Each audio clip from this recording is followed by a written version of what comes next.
Dans cette vidéo sur les nombres entiers, je vais t'expliquer un petit exercice où on te demande le nombre de ou le chiffre des, etc., etc. Allez, on passe au petit exemple. Alors, pour l'exemple, on nous donne le nombre 57 130 624. Et dans ce nombre, on veut par exemple connaître le chiffre des unités. Alors, c'est là que le tableau de numération, il peut quand même être pratique. Donc, c'est parti, on reprend notre tableau de numération, qu'on a vu dans la vidéo précédente, et on place notre nombre. On se souvient qu'on va commencer par mettre le 4 des unités, justement dans les unités, et hop, placer le nombre à partir de la droite. Et alors, c'est là qu'on fait attention à ce qu'on nous demande. On nous demande bien le chiffre des unités.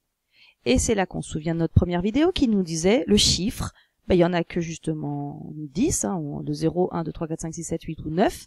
Et donc, on n'a pas tellement d'hésitation, les unités, elles sont là. Et si on veut le chiffre des unités, le chiffre des unités, c'est ce 4. Point. C'est pas plus compliqué que ça. Deuxième petit exemple. On est toujours sur le chiffre de quelque chose. Le chiffre des dizaines de millions. Bon. Où sont les dizaines de millions? Les millions sont là. Les millions. Les dizaines de millions, les centaines de millions, autrement dit les dizaines de millions sont là. Mais on veut le chiffre des dizaines de millions, c'est le 5 qui est juste en dessous. Autrement dit, notre réponse, c'est que le chiffre des dizaines de millions, c'est 5. Et c'est là donc que tu fais attention à ce qu'on te demande. Là, c'est toujours des chiffres de. Le chiffre des. Ensuite, si on cherche le chiffre des centaines de mille, on est dans les mille, dans les milliers. Donc on est là-dedans. Les centaines de milliers, elles sont là. Et on veut le chiffre des centaines de milliers, autrement dit, c'est le 1 qui est juste en dessous. Et donc, le chiffre des centaines de mille, c'est 1. Donc tu vois, pas très compliqué. Bien, passons maintenant à un petit peu plus compliqué. On veut cette fois-ci le nombre de millions. Ah oui, et là il faut faire attention, parce que, je regarde les millions, ils sont là. Le 7, c'est quoi? C'est le nombre de millions? Non, 7, c'est le chiffre des millions. Et donc le nombre de millions, on va prendre le 7 et tout ce qui est devant. Tout ce qui va jusqu'au million. Donc le nombre de millions ici, c'est 57.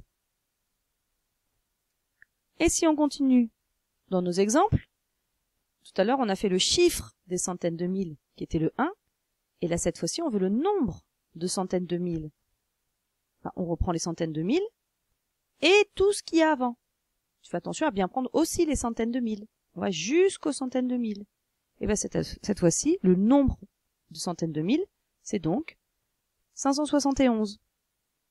Et de toute manière, tu peux pas tellement te tromper parce que par exemple là, pour le chiffre, alors par exemple pour les centaines de mille, tu n'aurais pas pu intervertir ces deux résultats puisque là on te demandait un chiffre des dizaines de mille, tu ne pouvais pas répondre 571 puisqu'on sait qu'un chiffre, c'est tout ce qui est entre 0 et 9.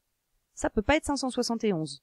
Donc là, c'est sûr que il faut que tu fasses attention à ce que tu fais. Tu peux vraiment pas trop te tromper.